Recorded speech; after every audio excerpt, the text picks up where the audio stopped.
মহেশতলা, বজবজ, পূজালি, বিষ্ণুপুর গ্রামীণ এলাকা সাউথ 24,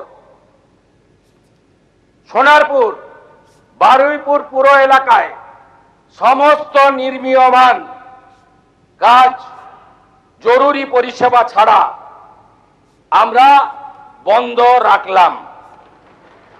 সমস্ত স্যাংশন প্ল্যান অডিট হবে। এই অডিট করার জন্য কমিটি তৈরি করে দেওয়া হচ্ছে। কমিটি হেড করবেন Rajesh Pandey IAS, additional chief secretary. কমিটিতে মেম্বার থাকবেন Shri Khalil Ahmed IAS, additional chief secretary, Rajesh Kumar Sinha, principal secretary disaster management, Ajay Nanda Nagarpal, Smita Pandey commissioner cum প্রশাসক Kolkata corporation, Rachna Bhagat secretary labour department, engineer in chief PWD, DG building KMC, DG fire and emergency services 1 representative, representative from RITES, representative from IRCON আর Kharagpur IIT. আমাদের Kharagpur IIT থেকে professor Damodar মাইতিকে head civil engineer IIT Kharagpur, তাকে nominated করেছেন director Kharagpur IIT, এবং RITES আমাদের consent দিয়েছেন।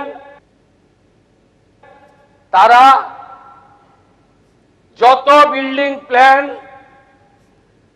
এই দুর্নীতিগ্রস্ত তৃণমূল কংগ্রেস অর্থের বিনিময়ে, কাটমানির বিনিময়ে, ব্রোকারদের দিয়ে এই কলকাতাকে মৃত্যুপুরীতে পরিণত করা তৃণমূল কংগ্রেস, তার সমস্ত বিল্ডিং প্ল্যান এবং আন্ডার কনস্ট্রাকশন আমরা অডিট করাবো। যতক্ষণ না অডিট সার্টিফিকেট হচ্ছে কোন বিল্ডিং এ আমরা হাত দিতে দেব না। তারপরে তো প্রপার্টি অ্যাটাচমেন্ট করে আদায় করব, শুধু জেল খাটানো নয়। অপেক্ষা করুন, আপনারা নিশ্চিন্ত থাকুন। একদম জিরো টলারেন্স, 1 ইঞ্চিও টলারেন্স আমরা করব না। আর অ্যাসেম্বলি চলছে,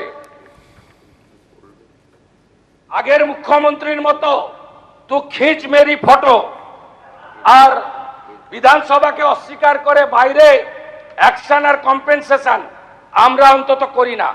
বিধানসভা চালু ছিল, তাই আপনাদের মাধ্যমে গোটা